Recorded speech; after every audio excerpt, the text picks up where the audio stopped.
This is J. Krishnamurti's second public talk in New Delhi, 1983. May we continue with what we were talking about yesterday evening.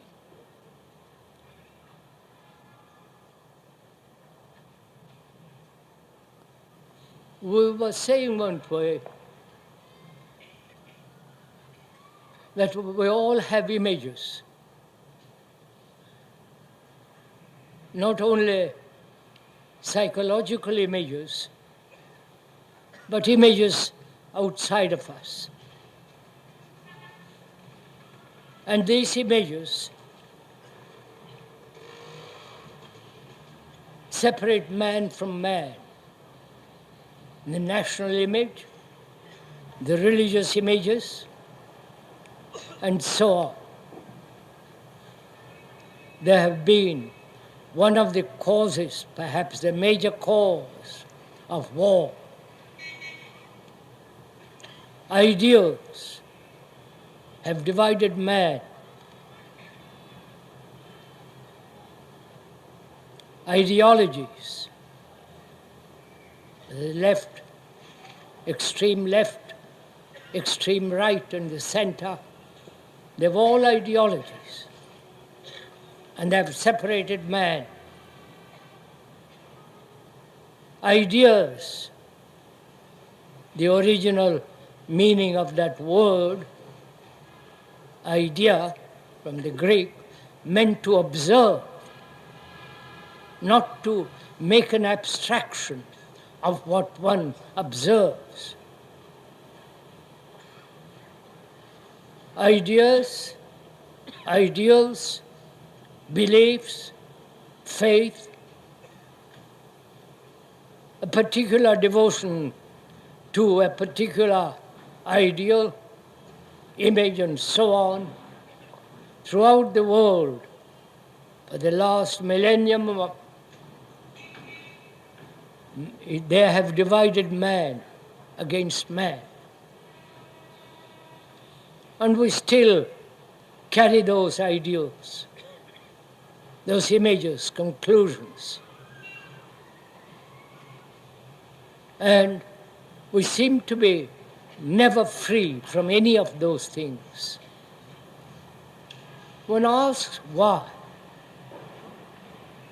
if one is at all aware of what is happening in the world, what is happening in ourselves psychologically, inwardly, inside this skin as it were, why do men, intelligent, have studied history, why do such people carry ideals? Why do you, if one may ask most politely, why do you have ideals? Are we aware, if we have them, that they separate people and therefore bring about conflict? Is it because in those ideals, conclusions, opinions, we find security, however fleeting, however transient they be? We find a certain sense of protection, certain sense of achievement, trying to achieve something. And that gives us a great deal of energy. I do not know if you have not observed the deeply committed idealists, how dangerous they are.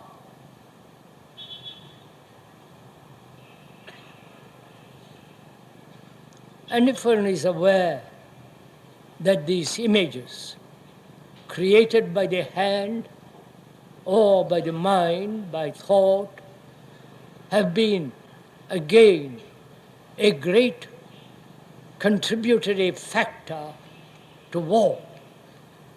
It is to kill man by another man. Inhumanity, bestiality, and that has been the lot of man for thousands upon thousands of years. And we are still going on with it. Though we are supposed to be more advanced, more progressive, but we are really inwardly, psychologically, quite primitive, quite barbarous, barbarians. One hopes you don't mind by the speaker using all these words. They apply. And as we were saying yesterday, in relationship, however intimate, however casual, however passing, in that relationship, we create images about each other. You certainly have an image about the speaker. Otherwise, you wouldn't be sitting here.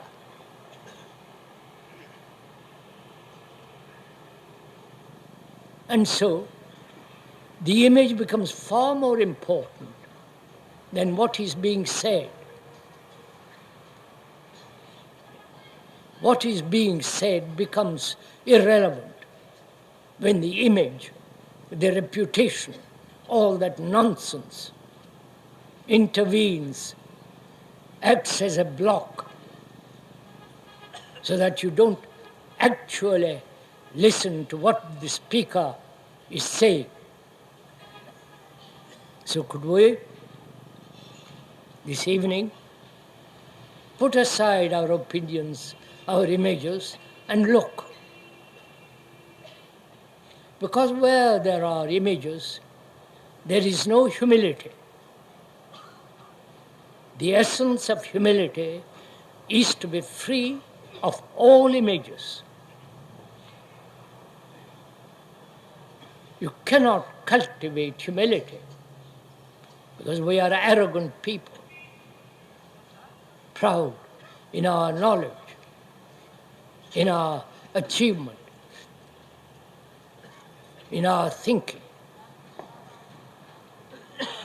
And so, knowledge prevents us from being extraordinarily aware of the depth and the beauty of humility.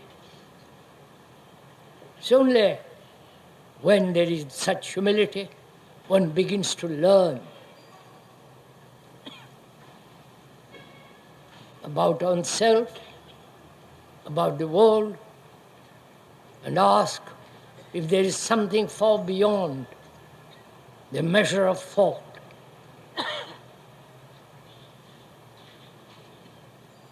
And as we were saying yesterday, we have lived with conflict all the days of our life. Till we die, everything has become a conflict. And one of the causes of conflict, as we said, is the formation and the cultivation and the nourishing of these images.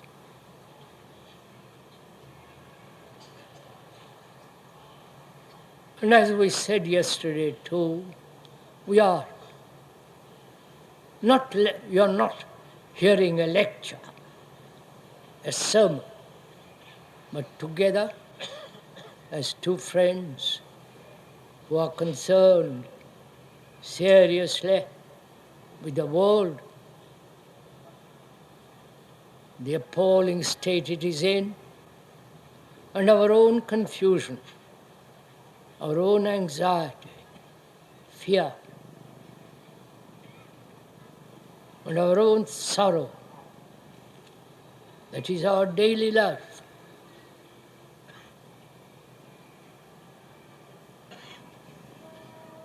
To understand that daily life, hypothesis is not necessary.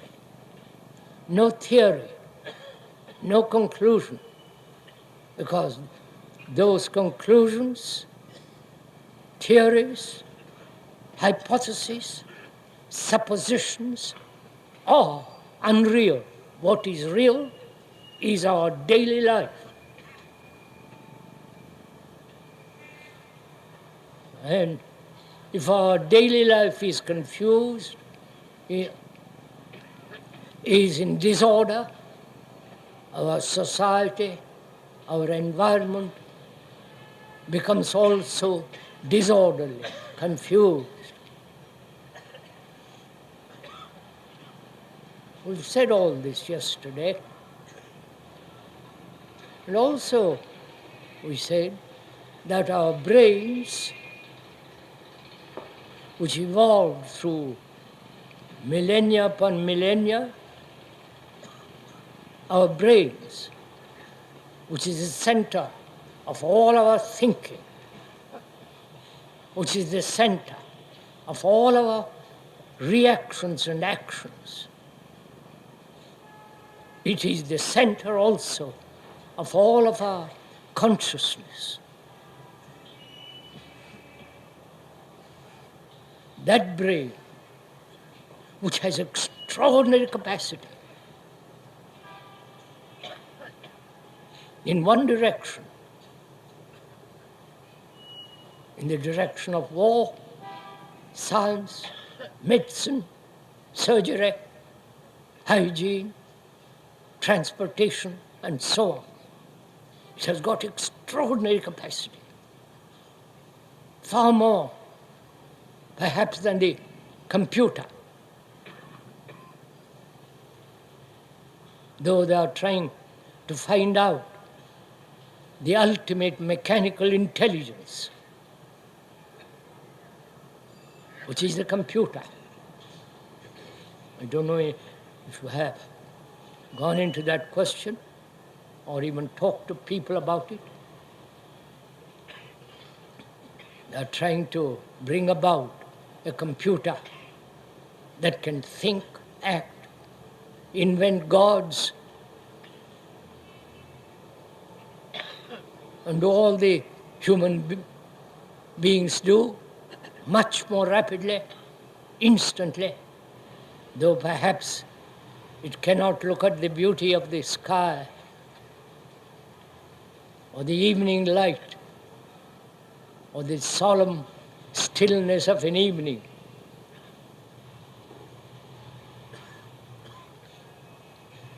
So our brains, in one direction, materially, technologically, has been capable of doing most astonishing things.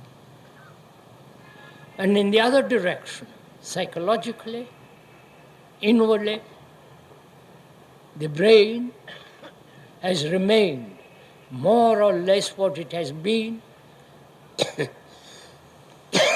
for thousands of years, primitive,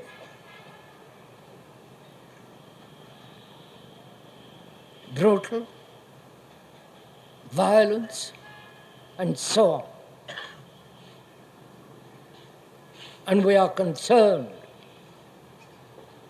not with the technological aspect of the brain and its capacity in that direction, but with the conditioning of man, of human beings who have lived for so long upon this beautiful earth and are still very violent, without any sense of compassion,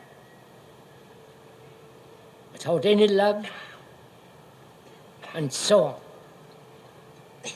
Whether that brain that is your brain, can be free from its own conditioning. That is, to understand the whole content of its activity, whole content of its consciousness, with its reactions, its inventions of gods, and so on. The whole content. The content is what you are, what every human being in the world is. His faith, his belief, his anxiety, his guilt, his remorse, his fears, and the pleasure pursuit, and the burden of infinite sorrow, and the search for permanent security. This is our consciousness. Nobody can deny that. You may add more to it or take away something, but it's still a consciousness with all its reactions and responses, all the things that man throughout his existence has collected through experience, through knowledge, through thought. That's our consciousness. That's what we are.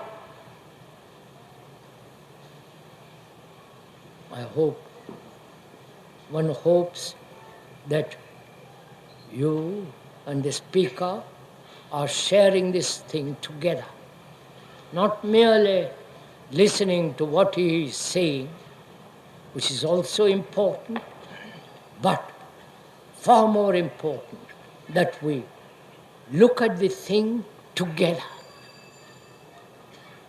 Not the speaker looks and then conveys it to you, either to accept or to deny,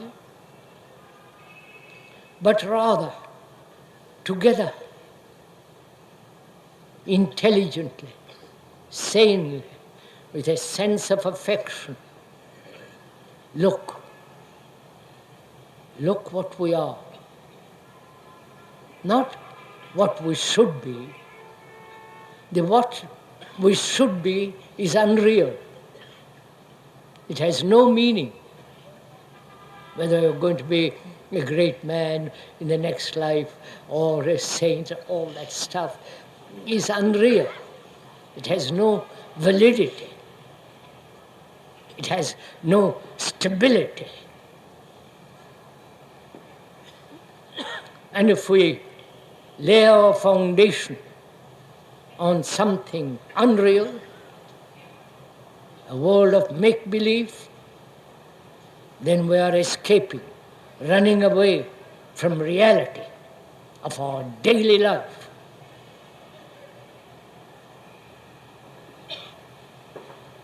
And we are thinking together. Please, this is important. Not I think and then convey it to you, but rather that you and the speaker are treading the same road, taking the same journey, however slowly, however carefully, observing every detail, not skipping anything, avoiding anything. Then we can communicate with each other. Then there is no resistance. It isn't the speaker knows and you don't know, but together to understand this extraordinary complex society which human beings have created, and their own life, their own house, which is in such disorder. If we see it together, then you don't want a leader, either politically, religiously, or any other direction. If you see for yourself the fact, not translate the fact according to your tradition, to your desire, but to look at the fact without any reaction. Then by looking at the fact very carefully, then the fact then reveals its whole content. Right? So please be good enough to think together.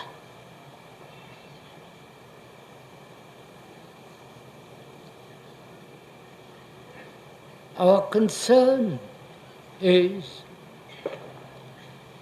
whether the human brain, which is so conditioned, whether that brain, which has such immense capacity and which has been held by condition, and as long as that condition exists, it has no holistic energy. You understand the word holistic? It's a scientific word which means the whole.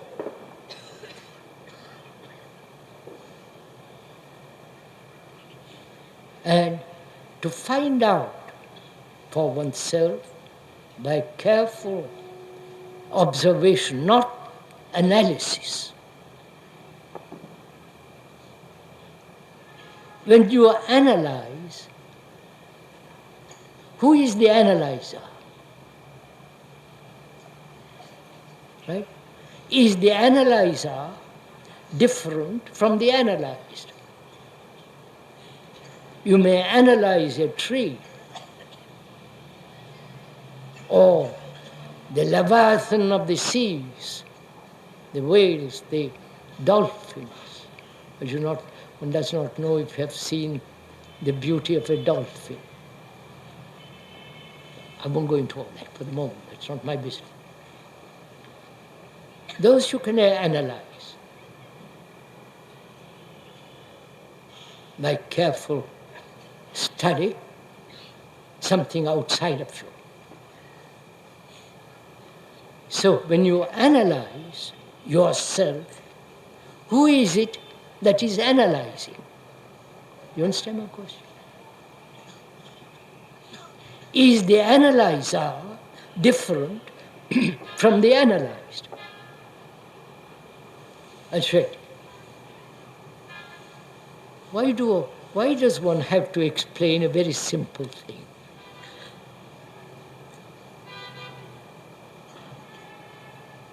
One hasn't got to explain the beauty of a sky, the beauty of an evening star, the love of a person. You don't analyze, you love. You say, if you begin to analyze love and find out you love somebody because it gives you comfort, it gives you a sense of security, then that's not love. So, please find out for yourself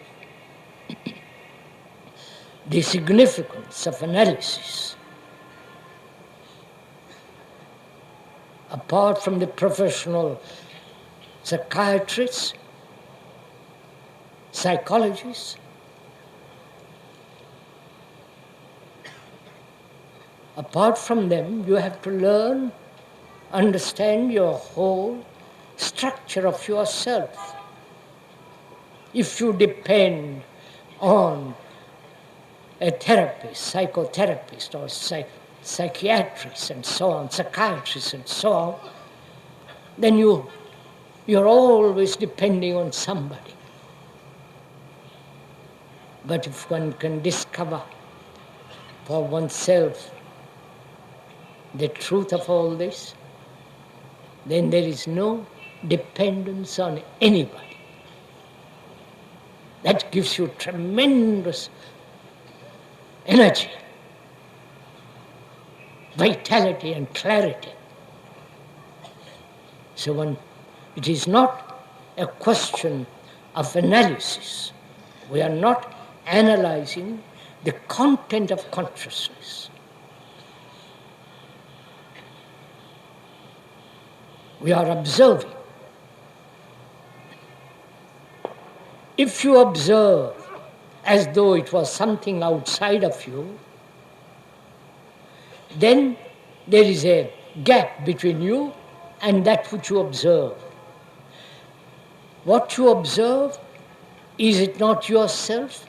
You can't separate yourself from what you are. You may analyze, but that separation is still the analyzer who is also being analyzed. You follow this? So analysis is totally irrelevant. What is relevant is observation. How you observe yourself.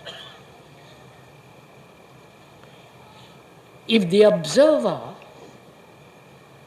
is examining what he sees or translating what he sees, then the observer separates himself from from the thing which he is observing.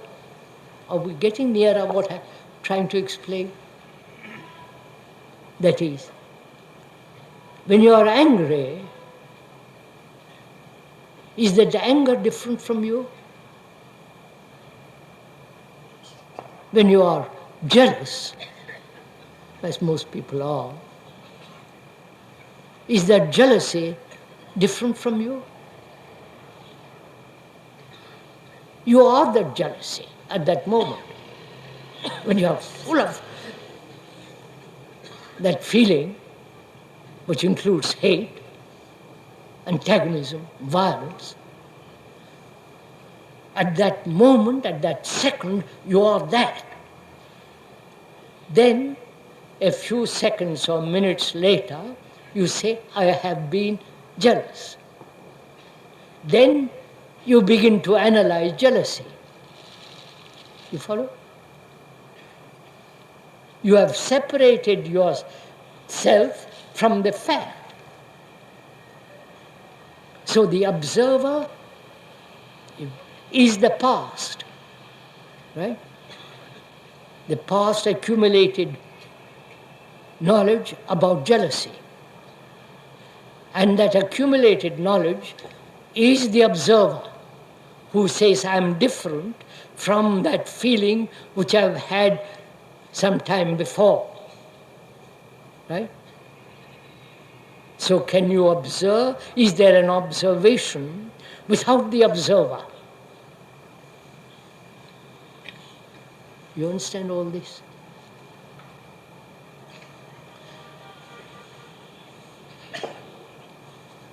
I don't know why I've got to explain all this silly thing, but we will. When you look at your friend, or your wife, or your husband, or your girlfriend, can you look, observe, without a single thought?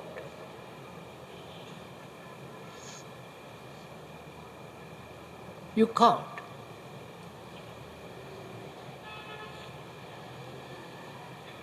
To observe your wife and so on is not possible because of all the knowledge which we have acquired, gathered about her and she about you. That knowledge prevents you from looking. Right? That's simple. If I have met you before, I have a certain image of you. And the next time I meet you, I project that image. Therefore, I don't meet you at all. Whereas if to observe without knowledge, you understand? If I want to understand you, I can't say he's a Hindu, he's a Sikh, he's this, he's that, German, British. That prevents me from understanding. My opinions about you prevents me from understanding you. Therefore, if I want to understand you with all my heart and mind, I put all that aside. Then I observe. Are you doing that? Are you doing that now as we are talking? Or you're going to do it sometime later? The later, sometime, becomes an impediment. What is to be done now, not tomorrow. So, if that is at least slightly clear, and I hope, one hopes that is more clear than your facial show, we can proceed. We can proceed to examine, to observe. I won't use the word to examine. To observe the content of our consciousness, which is what you are, what each one of us is. This consciousness is shared by all humanity. Right? You go to the far west, California, there the human beings like you, in a different, affluent world, they're like you, angry, jealous, violent, insecure, uncertain about themselves, just like you, right? You come nearer Europe, though they be German, British, Czechoslovak, or Yugoslav, and so on, or the amusing Italians, they're all like you. They worship their own particular God, and you worship your own particular God, out of fear. If you're free of fear, you don't have gods, right? We'll go into that later. So, this consciousness, which you think is yours, is shared by all humanity. Right? That's a fact. You don't need to have proof. You talk to an Englishman, he may be proud, reserved, and so on, but when you get behind it, he's just like the rest of mankind. He's unemployed. He goes to church, hoping somebody will help him, somebody will give him a sense of security, right? Just like you, the rest of the world is, right? You have to see that fact. It's not the speaker's invention, it's a fact. So, if your consciousness, which you have thought is yours, you find that it's shared by all humanity, then you are no longer an individual. right? That's a shock to you. You are no longer an individual, right? And humanity, throughout the ages, has thought each person is separate. He's a separate soul, separate Atman, and all that stuff. And the whole sociological structure is based on that. You and me. You who have power and I have no power. You follow? But when you realize the fact, the reality, the truth, that all human beings share the same consciousness, because all human beings go through great travail, great trouble, great confusion. They hate, they quarrel, they are jealous, they are sexual, and so on, so on. So you are no longer an individual. You understand that? You may like to think you are an individual. Individual freedom, individual success, individual God, my own path, different from yours. You understand all? Therefore, to realize that fact that you are no longer individual means a tremendous psychological change.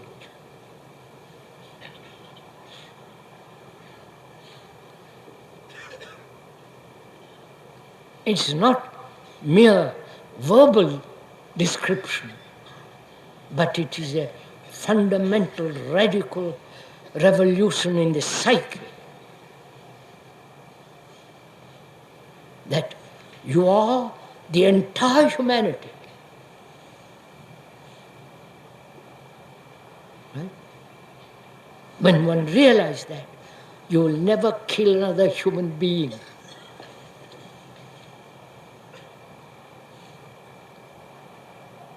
It's like, it's our earth.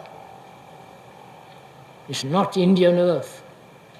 It's not European earth or the Russian earth or the American. It's our earth.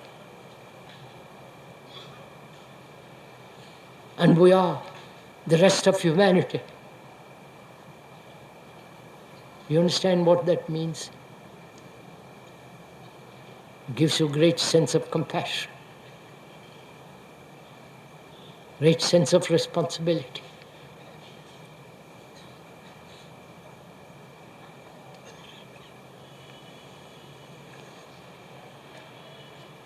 So let's proceed to observe, not as you observe a fish in an aquarium, but to observe what we are.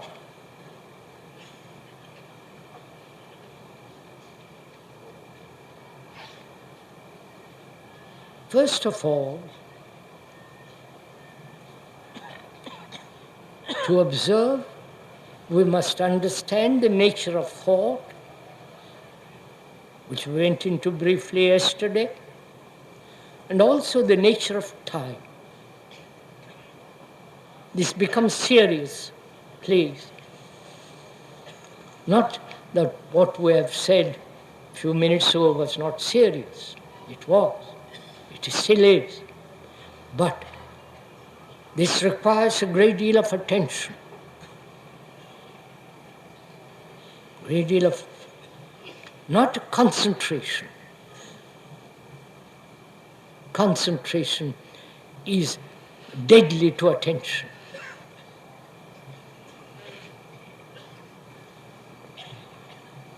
It requires attention for you to look, to give your energy, to your whole your being to find out.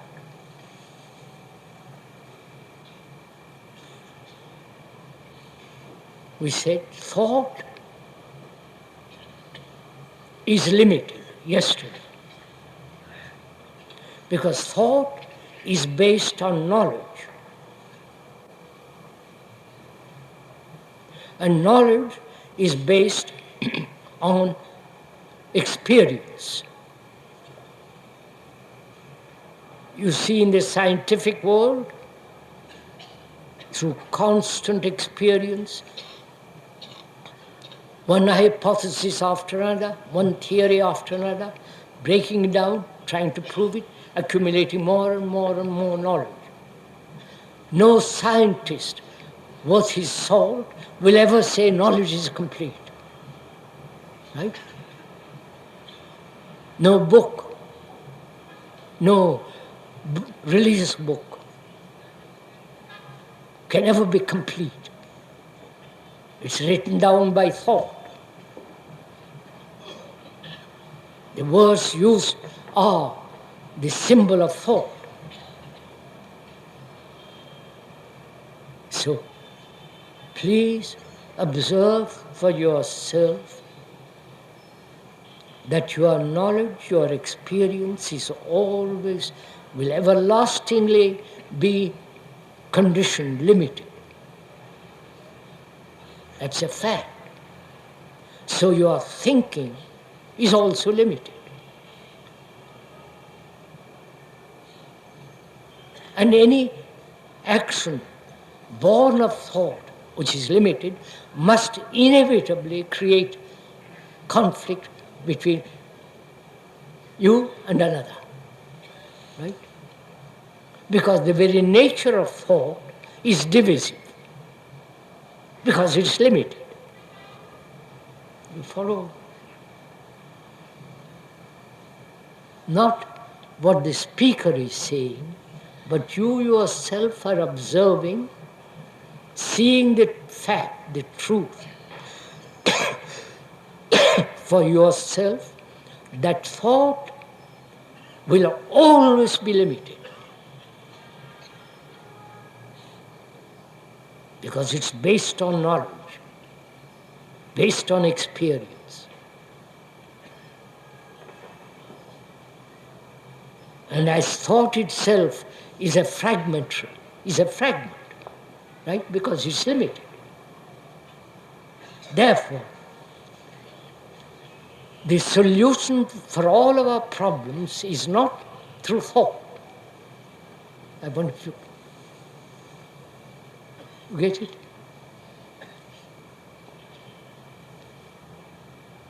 So, what is a problem?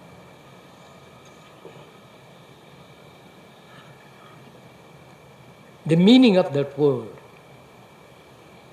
not the problem itself, but what we say problem. What does that word mean? The root meaning of that word is something thrown at you.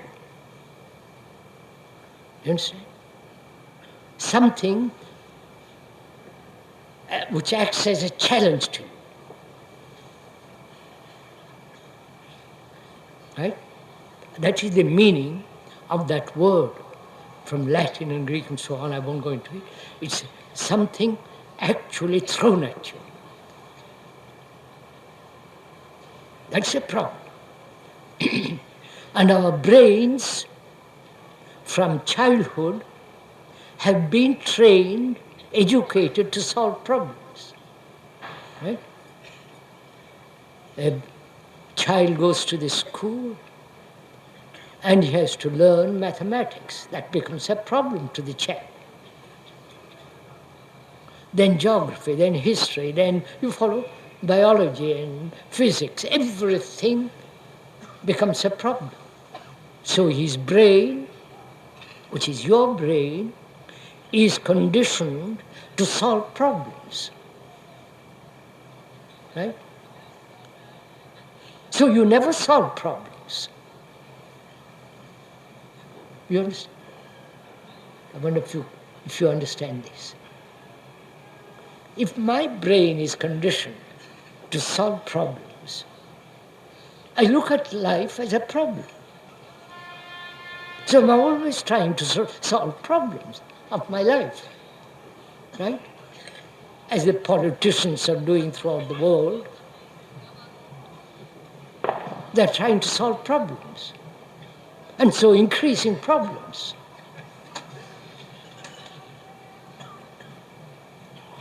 And they've never solved any problem. Because their brain, if there are any politicians here, forgive me.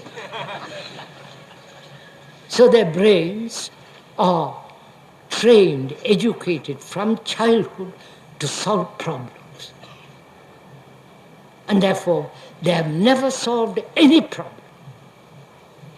On the contrary, they've increased problems.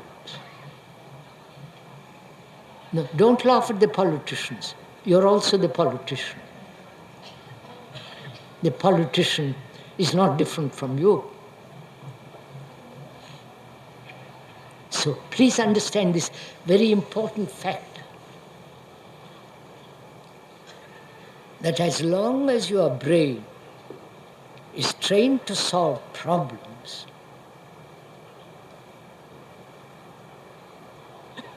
as the brain itself becomes a problem, it can never solve it. You understand? So, is it possible to have a brain that has no problem?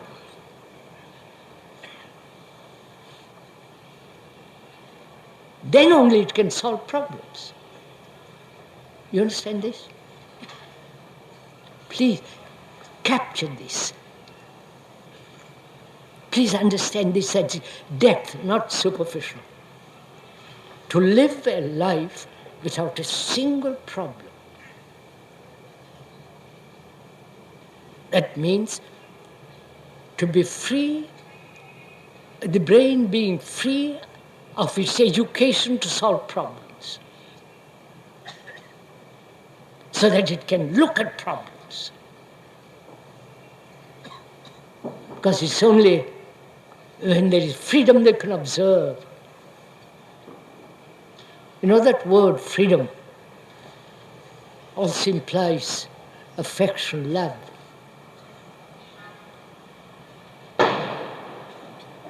A mind burdened with problems can never love.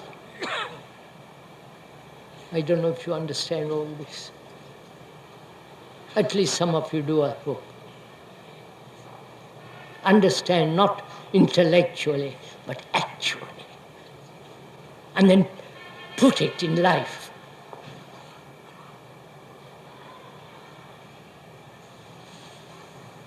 So, our consciousness is not separate from the rest of humanity. That's a tremendous revelation, greater than any other revelation in any sacred book. Because it then brings about a tremendous radical change. You are humanity. You understand this?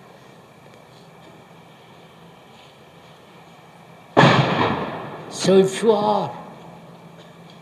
if your house is not in order, the rest of humanity is not in order. You understand? So let us together let us together observe the content of our consciousness, of ourselves.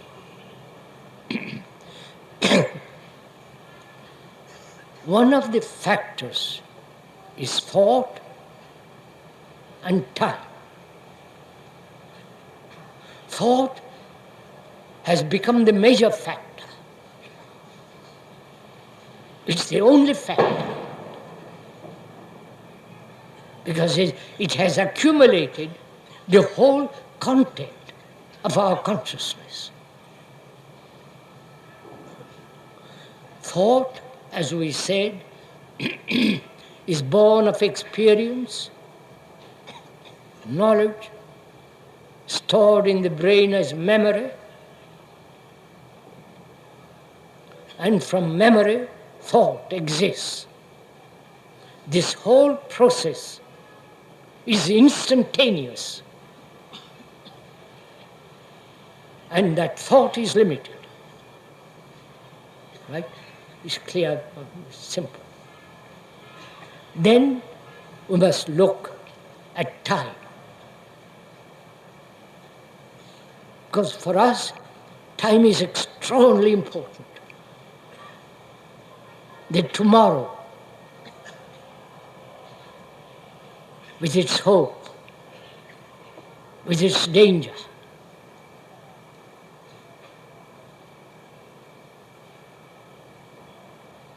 with its sense of achievement, the tomorrow.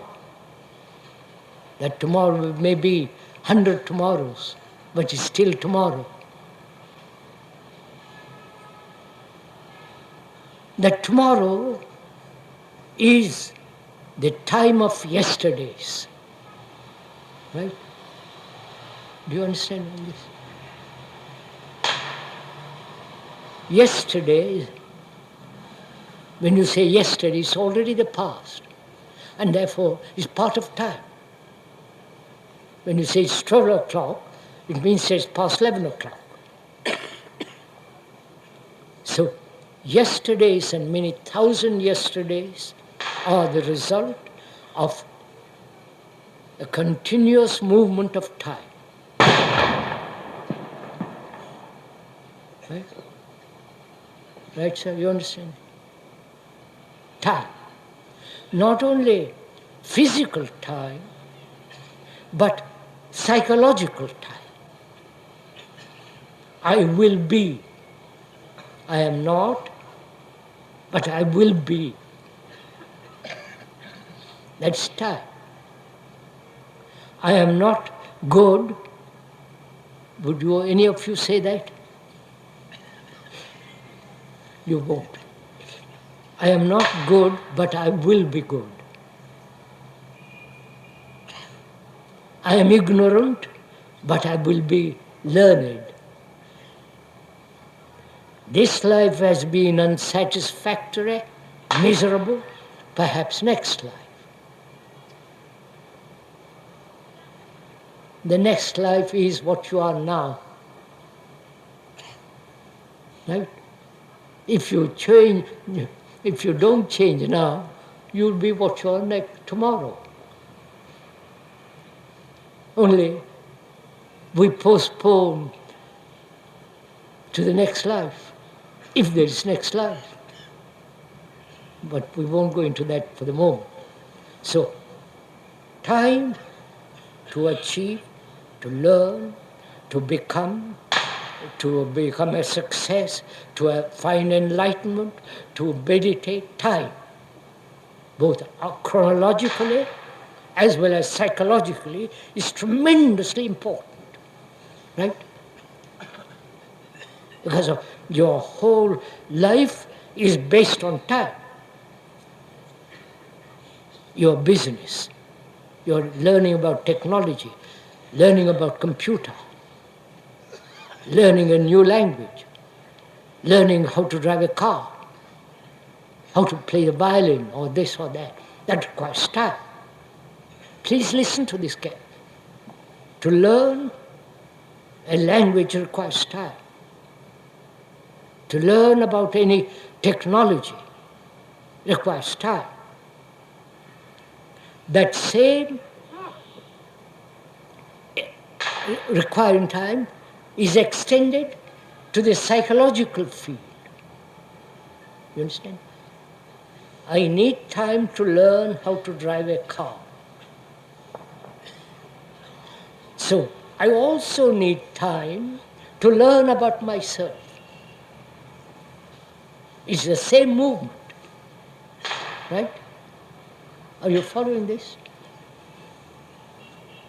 So we must understand the nature of time.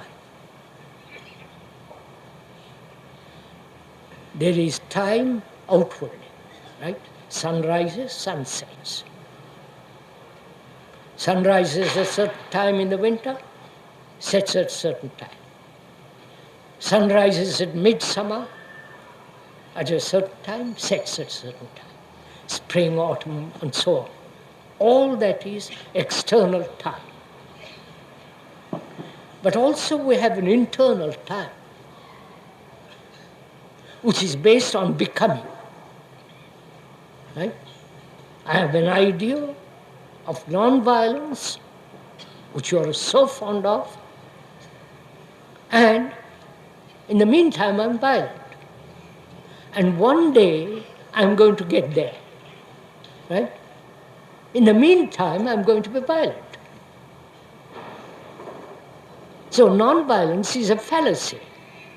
It sounds good. All your saints have preached it, even the recent ones, and you like that. But the fact is, you are violent. That is a fact, and non-violence is a non-fact. Right? Face it. If you are pursuing non-violence, you are really avoiding the actual fact of your being violent.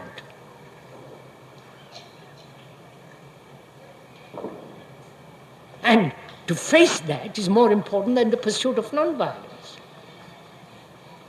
However much you may talk about non-violence, you are actually terribly violent people. So, there are these two factors in our life, major factors, thought and time. Right? You can't deny that, that's a fact. Are they separate? Is not thought time? Right? You're following all this? Please. I'm not teaching you. I'm only pointing out. I'm not even pointing out. We are thinking together. We are both of us sharing the food. Sharing the food that has been put before us. It's the food that matters.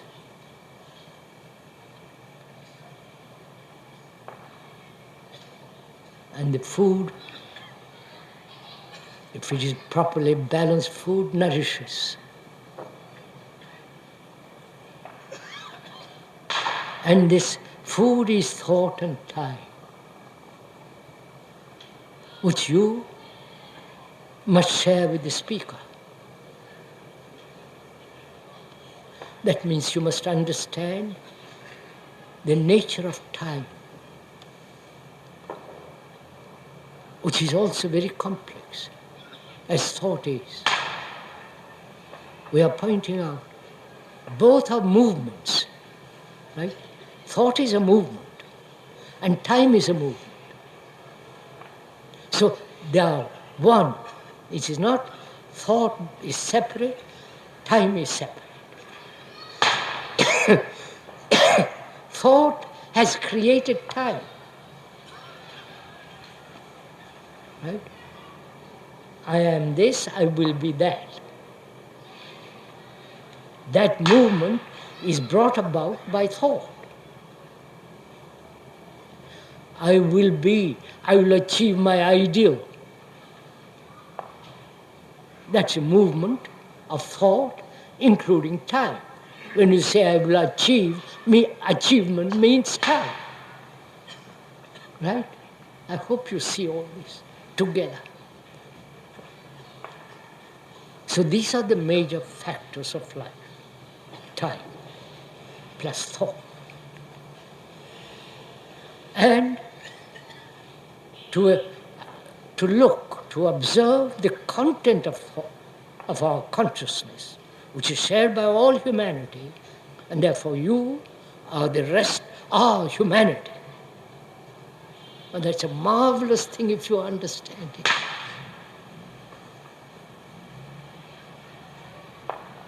That you are the rest of mankind. That you are not separate from the rest of mankind.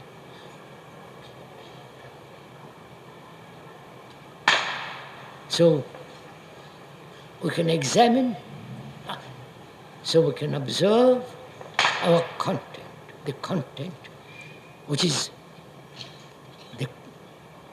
shared by all living things. So you understand?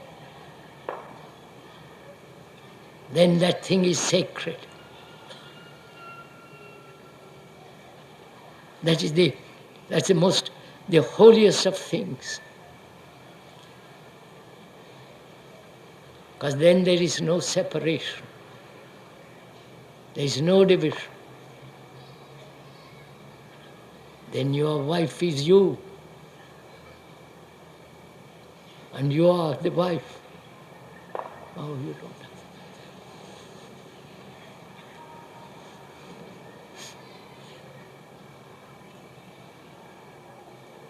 The thing we worship is not love.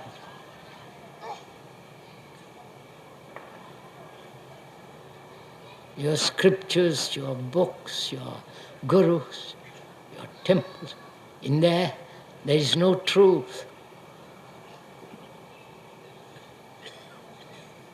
Truth is to be found in the understanding of your whole being. And it's very near. You don't have to go very far to find truth. You don't have to go to Kashi, to Mecca, to Rome. It is there where you are.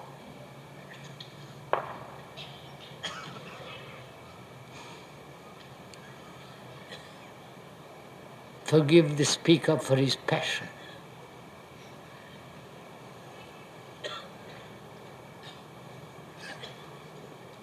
So let us observe one of the contents of our consciousness.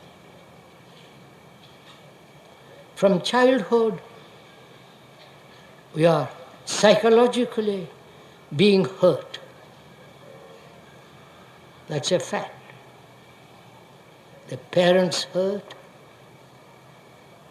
the society hurts, the school with their examinations, with their marks, with their comparison, hurt the child. Right? This is a fact. And we carry this hurt throughout life. And that hurt makes us build a wall around ourselves so as not to be hurt anymore. Have you not noticed this? Have you not been hurt from childhood? All of us. Of course, be obvious, but it shows in your face.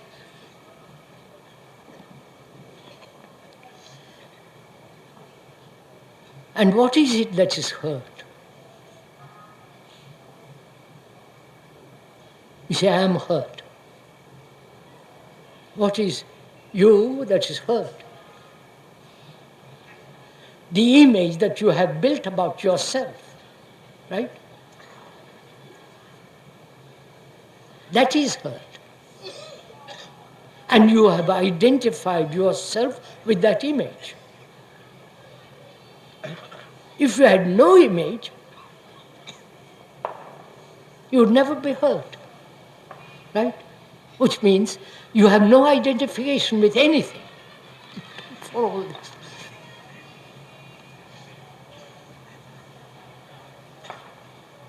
Where there is identification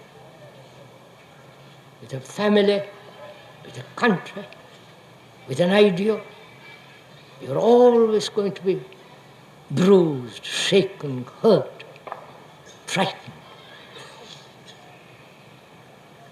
So can you live? Please, this is a very serious question. Can you live without a single image? Otherwise, you'll always be hurt. And also you will never have the beauty of humility. So, to become aware of your image that is hurt, and in that awareness,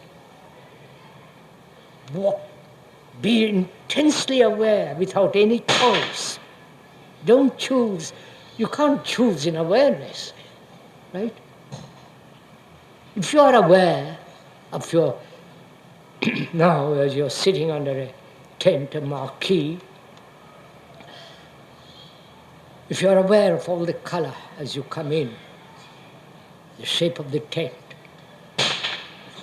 the person sitting next to you, the clothes he's wearing, just to observe, not say, I don't like that color, or like the man I'm sitting next to, he smells, or he's not clean, or his shirt is not the color I like.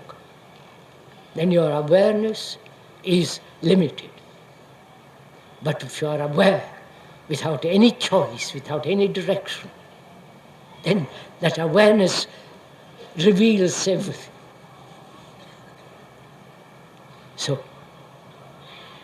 to be aware of the image that you have about yourself, about another, that image of nationality identified with a nation and so on, that image, as long as you have it, is going to have grief.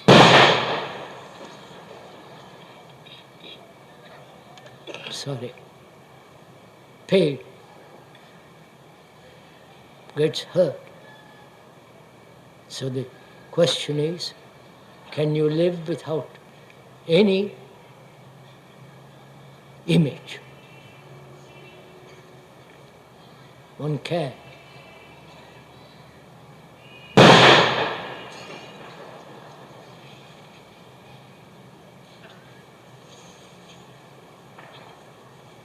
They're having a lot of fun on there.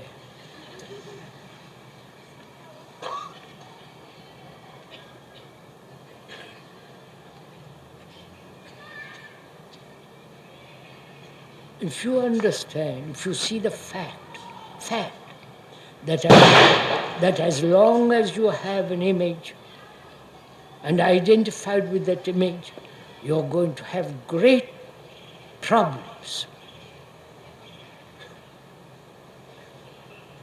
And your brain is trained to solve problems, therefore you're caught in problems. But if you see the fact,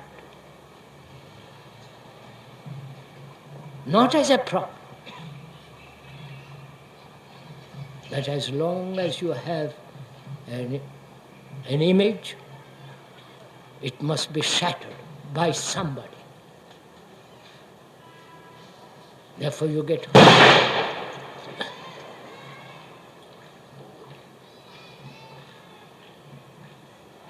Which means one of the contents of our consciousness is fear.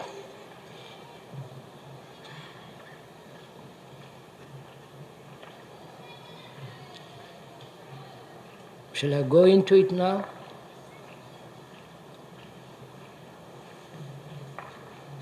It's a very complex problem because we have lived with fear all the days of our lives.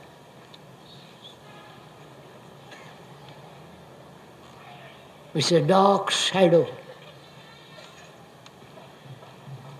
It is something humanity has borne, carried for millions of years. Each one, we know what fear is. Fear of the past, of things.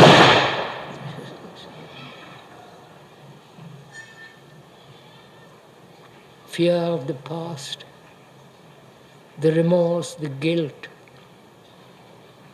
the things that have been done that shouldn't have, the regrets.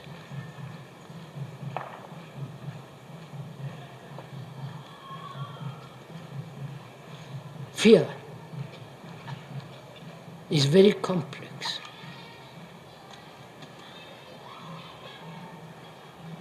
And to understand fear, not verbally, not merely intellectually, but to face the fact that each one of us is scared, frightened. And we have never been able to solve that problem. We carry it with us as our shadow.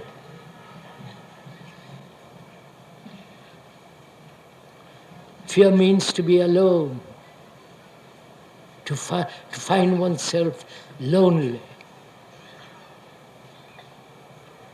unloved, and seeking love. Fear of what might happen. Lose my job. I'll be one of the unemployed. There are people, sir, in the world that do not know what work is. For the rest of their life, they will never work. Not because they are crippled, but because society, governments are so limited, so narrow, so brutal, that thousands upon thousands, like in England, nearly 4 million people unemployed. And in this country, God knows how many. Those people are afraid. You may have a good job. You may have security. But there is always this fear of tomorrow. Not only the fear of tomorrow, but the fear of death.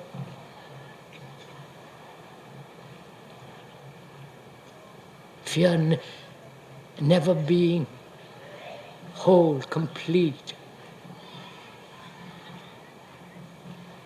So fear is an extraordinarily complex problem, not to be dealt with in a few minutes.